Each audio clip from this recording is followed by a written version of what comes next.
നമസ്കാരം. ഇന്ന് നമ്മോടൊപ്പം ഉള്ളത് സപ്താഹ ആചാര്യനും ആയ മാത്ര സുന്ദരേശൻജിയാണ്. അദ്ദേഹത്തിന്റെ നേതൃത്വത്തിൽ ഹിന്ദു സംരക്ഷണ യാത്ര എന്ന് പറഞ്ഞ ഈ 18-19 തീയതികളിൽ ഓച്ചറ പരബ്രഹ്മ ക്ഷേത്രത്തിൽ നിന്ന് ആരംഭിച്ച് കൊല്ലം ജില്ലയുടെ വിവിധ ഭാഗങ്ങളിൽ കൂടെ തിരുവനന്തപുരം സെക്രട്ടേറിയറ്റ് നടയിൽ അവസാനിക്കുന്ന ഒരു സന്ദേശയാത്ര. എന്താണ് ഈ സന്ദേശയാത്ര കൊണ്ട് അദ്ദേഹം സംഘടനയെ ഉദ്ദേശിക്കുന്നത്? ഹൈന്ദവ സമൂഹം ഭൂരിപക്ഷം എന്ന ഒരു ഓമന പേരിലാണ് ഇപ്പോൾ അറിയപ്പെടുന്നത്. ഭൂരിപക്ഷമായി പോയതിൻ്റെ പേരിൽ സമസ്ത മേഖലകളിലും അവഗണിക്കപ്പെടുക. ഈ ഒരു അവഗണന ഇപ്പോൾ കുറച്ച് അധികരിച്ചു വന്ന് രാഷ്ട്രീയ മേഖലയിലും സാമൂഹിക, സാമ്പത്തിക, സാംസ്കാരിക, സേവന മേഖലകളിലെല്ലാം തന്നെ ഇപ്പോൾ ഹൈന്ദവ സമൂഹത്തിന് യാതൊരു വിലയും കൽപ്പിക്കാത്ത അവസ്ഥയാണ്. ഹിന്ദു നാമധാരികളായിരിക്കുന്ന രാഷ്ട്രീയ നേതാക്കന്മാർ പോലും ഹിന്ദു സമൂഹത്തിൻ്റെ ആവശ്യങ്ങൾ പറയാനോ അതൊന്ന് അധികാര സ്ഥാനം ഉന്നയിക്കാനോ തയ്യാറാകുന്നു. എന്നാൽ ഏതാണ്ട് ഭൂരിപക്ഷത്തോളം തന്നെ അംഗബലമായി കഴിഞ്ഞ് ന്യൂനപക്ഷത്തിന് വേണ്ടി നിരന്തരം ശബ്ദമുയർത്താൻ ഇഷ്ടം പോലെ ആളുകൾ ഉണ്ട്. ഒരുപക്ഷെ ഭൂരിപക്ഷത്തിന് വേണ്ടിയാണ് എന്ന് പറഞ്ഞു വന്ന പ്രസ്ഥാനങ്ങൾ പോലും ഇപ്പോൾ ന്യൂനപക്ഷങ്ങളുടെ പിന്നാലെ ഇങ്ങനെ പോകുന്നൊരു കാഴ്ചയാണ് നമ്മളിപ്പോൾ കാണുന്നത്. ഇത് മാത്രമല്ല, ഹൈന്ദവ ആധ്യാത്മിക മേഖലയിൽ ആധ്യാത്മിക പഠനമില്ല. ആ പഠനത്തിന് നിയമവും വ്യവസ്ഥയും ഉണ്ടായിട്ടും അതൊന്നും നിർവഹിക്കുവാൻ ദേവസ്വം ബോർഡ് പോലുള്ള സർക്കാർ സ്ഥാപനങ്ങൾ തയ്യാറാകുന്നില്ല. അതുകൂടാതെ മറ്റെല്ലാ മതവിഭാഗങ്ങൾക്കും മറ്റെല്ലാ മേഖലകൾക്കും ക്ഷേമനിധി ബോർഡുകൾ നൽകിയപ്പോൾ ദേവസ്വം ബോർഡ് ജോലി ചെയ്യുന്ന ഉദ്യോഗസ്ഥർക്ക് പോലും എല്ലാവിധ ആനുകൂല്യവും നൽകുമ്പോൾ അതേ തൊഴിലെടുക്കുന്ന നമ്മുടെ പ്രൈവറ്റ് ക്ഷേത്രങ്ങളിലെ ജീവനക്കാർ, അതുപോലെ ക്ഷേത്രവുമായി ബന്ധപ്പെട്ട് നിൽക്കുന്ന പൂജാരിമാർ, ശാന്തിമാർ, കഴകക്കാർ, അതുമായി ബന്ധപ്പെട്ട് നിൽക്കുന്ന വാദ്യമേളക്കാർ, ക്ഷേത്ര ആചാര അനുഷ്ഠാന കലകൾ നിർവഹിക്കുന്ന ആളുകൾ, ഇങ്ങനെ നിരവധി ആളുകൾ. ഇവർക്കൊക്കെ വേണ്ടി ഒരു ക്ഷേമനിധി ബോർഡ് ആവശ്യപ്പെട്ട് നമ്മൾ പരാതി കൊടുത്ത് ആ ഫയല് തൊഴിൽ വകുപ്പ് മന്ത്രിയുടെ ഓഫീസിൽ ഇരിക്കാൻ തുടങ്ങിയിട്ട് 5 വർഷമായി. അതുപോലെ മതപാഠശാല ആവശ്യങ്ങൾക്ക് അതിൻ്റെ എങ്ങനെ നടപ്പാക്കണമെന്ന് കാണിച്ചൊരു ഹൈക്കോടതിയുടെ ഉത്തരവുണ്ടായിരുന്നു. ഇതിനെയൊക്കെ അവഗണിക്കുന്ന ഒരവസ്ഥയാണ്. എന്നാൽ ന്യൂനപക്ഷങ്ങൾക്ക് വേണ്ടി എന്ത് ചെയ്യുന്നതിന് ഒരു മടിയില്ല. അപ്പം ഇത്തരം ആവശ്യങ്ങളും ഇത് കൂടാതെ നമ്മുടെ ആരാധനാലയങ്ങൾ സംബന്ധമായി നമുക്ക് യാതൊരു സ്വാതന്ത്ര്യമില്ല. നമ്മുടെ ആരാധനാലയങ്ങളുടെ ഭരണവ്യവസ്ഥയിലേക്ക് ആളുകളെ തിരഞ്ഞെടുക്കുന്നത് ഇപ്പോൾ ദേവസ്വം ബോർഡ് മെമ്പർ ആവട്ടെ, പ്രസിഡന്റ് ആകട്ടെ, തിരഞ്ഞെടുക്കുമ്പോൾ ഭക്തജനങ്ങൾക്ക് അതിന് യാതൊരു പങ്കാളിത്തമില്ല. ഹിന്ദു നാമധാരികളായിരിക്കുന്ന MLA-മാരും മന്ത്രിമാരുമാണ് അതിലേക്ക് ആളെ തിരഞ്ഞെടുക്കുന്ന പറയാം. ഒരു കാര്യം വ്യക്തമാണ്, അവർ ഒരു ഹിന്ദു നാമധാരികൾ മാത്രമാണ്. അവരൊരിക്കലും ഹിന്ദു ആധ്യാത്മികതയിലോ സാംസ്കാരികതയിലോ സാമൂഹിക സേവന മേഖലകളോ ഒന്നും യാതൊരു താല്പര്യമില്ലാത്തവരാണ്. അതുകൊണ്ട് നമ്മൾ പറയുന്നത് ഈ ദേവസ്വം ബോർഡ് മെമ്പറേയും പ്രസിഡന്റിനെയൊക്കെ തിരഞ്ഞെടുക്കുന്നതിലേക്ക് ഒരു ഭക്തജന പങ്കാളിത്തം കൂടി ഉണ്ടാകണം. ഇപ്പോൾ അവർ പറയുന്നത് ഹിന്ദു MLA-മാർ മാത്രമാണ് വോട്ട് ചെയ്യുന്നത് പറയുന്നത്. അപ്പോൾ ഹിന്ദുക്കൾ ജീവിക്കുന്ന നിയമസഭാ മേഖലയിലുള്ള ഒരു MLA മുസ്ലിമോ ക്രിസ്ത്യാനിയോ ആയാൽ ആ നിയമസഭാ മണ്ഡലത്തിലെ ഹിന്ദുവിനെ പ്രതിനിധീകരിക്കുന്ന ആരാണ്?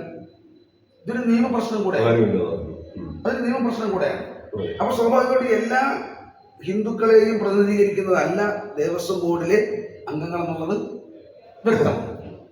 അതിനൊരു പരിഹാരം ഉണ്ടാവേണ്ടതുണ്ട്. അതുപോലെ തന്നെ പട്ടികജാതി പട്ടികവർഗ വിഭാഗത്തിൽ അവരുടെ സ്വത്ത് ബോധത്തോടു കൂടി സന്തോഷത്തോടു കൂടി ജീവിച്ചുകൊണ്ടിരിക്കുന്ന ആളുകളുടെ ഇടയിലേക്ക് പാതിരിമാർ കടന്നു ചെന്ന് അവരെ പറഞ്ഞ് പ്രലോഭിപ്പിച്ച് അവരുടെ ഇല്ലായ്മകളെ, അവരുടെ വിഷമതകളെ ചൂഷണം ചെയ്ത് അവരുടെ വിഷമതകളെയും വിശപ്പിനെയും, കാരണം അവർക്ക് കൊടുക്കുന്നില്ലല്ലോ, അതിനെ കൊടുക്കുന്നു പറയുന്നതിനൊന്നും കൊടുക്കുന്നില്ല, ആ വിശപ്പിനെയും വിഷമതകളെയും ചൂഷണം ചെയ്തിട്ട് മതപരിവർത്തനം ചെയ്ത് അവർ ക്രൈസ്തവരായി കഴിഞ്ഞാൽ അവർക്ക് വേണ്ടി പ്രത്യേകം കോർപ്പറേഷൻ. അപ്പോൾ ഒരു സംശയം ചോദിച്ചോട്ടെ, ഈ നായാടി മുതൽ നമ്പൂതിരി വരെ എന്നുള്ളത് നിങ്ങൾ ഉദ്ദേശിക്കുമ്പോൾ ഈ എല്ലാ വിഭാഗത്തിൽപ്പെട്ട ആൾക്കാരെ, പൂജ പഠിച്ചവരെ പൂജയ്ക്ക് വേണ്ടി ഉപയോഗിക്കാനും തന്ത്രം പഠിച്ചവരെ താന്ത്രിക വിദ്യകൾക്ക് ചെയ്യിക്കാനും ഈ തന്ത്രിമാരെന്ന് പറഞ്ഞ് സ്ഥിരം അവരെ ആജീവനാന്തം ആ ഒരു പോസ്റ്റിൽ അവിടെ നിലനിർത്താനും ഉള്ള ഒരു രൂപമാണ് ഇപ്പോൾ കണ്ടുവരുന്നത്. അതിൽ നിന്നൊരു വ്യത്യസ്തമായ ഒരു രീതി അവലംബിക്കാനുള്ള മാർഗങ്ങളോ അതോ അതേപ്പറ്റി എന്തെങ്കിലും ചിന്തനീയമോ ഈ യാത്രയിൽ അതിൻ്റെ സന്ദേശമോ എന്തെങ്കിലും ഉണ്ടോ? തീർച്ചയായും ക്ഷേത്ര ആചാരവുമായി ബന്ധപ്പെട്ട് കേരളത്തിൽ തന്ത്രി സ്ഥാനമെന്ന് പറയുന്നൊരു പ്രധാനപ്പെട്ട സ്ഥാനമാണ്. ഏറെ ആദരിക്കപ്പെടേണ്ട ബഹുമാനിക്കപ്പെടേണ്ട സ്ഥാനവുമാണ്. പക്ഷേ അത് ഏതെങ്കിലും ഒരു കുടുംബത്തിനോ വ്യക്തിക്കോ മരണകാലം വരെ പതിച്ചു കൊടുക്കണം എന്ന അവസ്ഥയൊന്നും നമുക്ക് താല്പര്യമില്ല. അത് മാത്രവുമല്ല, താന്ത്രിക വിദ്യ പഠിച്ച അത് നന്നായി കൈകാര്യം ചെയ്യുമെന്ന് ഉത്തമ ബോധ്യമുള്ള ഏതൊരാളെയും പൂജാ പദ്ധതികളിലേക്ക് പരിഗണിക്കണമെന്ന് തന്നെയാണ് നമ്മൾ ആവശ്യപ്പെടുന്നത്. ഇപ്പോൾ ശബരിമലയാവട്ടെ, അല്ലെങ്കിൽ ഏതെങ്കിലും പ്രമുഖ ക്ഷേത്രങ്ങളാവട്ടെ, അവിടെയൊക്കെ ഒരു തന്ത്രി കുടുംബപരമായി താന്ത്രിക വിദ്യ പകർന്നു വരികയാണ്. ഒരു പക്ഷേ നിശ്ചിത കാലയളവ് കഴിയുമ്പോൾ അത് മറ്റൊരു കുടുംബത്തിന് കൈമാറുന്നത് തെറ്റുണ്ട്. അങ്ങനെ എന്തെങ്കിലും അവസ്ഥയ്ക്ക് വ്യത്യാസമുണ്ട്. നമ്മളിപ്പോ കാലാകാലങ്ങളായി ഒരു കുടുംബം തന്നെയാണ് അത് കണ്ടുവരുന്നത്. അതുകൊണ്ടാണ് ഞാൻ ഈ ചോദ്യം അങ്ങോട്ട് ചോദിക്കുന്നത്. തീർച്ചയായിട്ടും അത് നല്ലൊരു ചോദ്യവുമാണ്, സമൂഹം ചിന്തിക്കേണ്ടതുമാണ്. ഇപ്പോ ഒരു ക്ഷേത്രത്തിൽ ഒരു തന്ത്രി മരണകാലം വരെയും ഇരിക്കണം.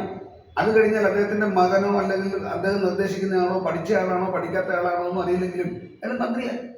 അതുപോലെ ബ്രാഹ്മണനല്ലാത്ത ആരായാലും പൂജ പഠിച്ചാൽ അവർക്ക് പൂജ ചെയ്യാനുള്ള, ഹിന്ദു എന്നുള്ള വിശ്വാസി ആയ ഒരാൾക്ക് പൂജ ചെയ്യാനുള്ള അധികാരം.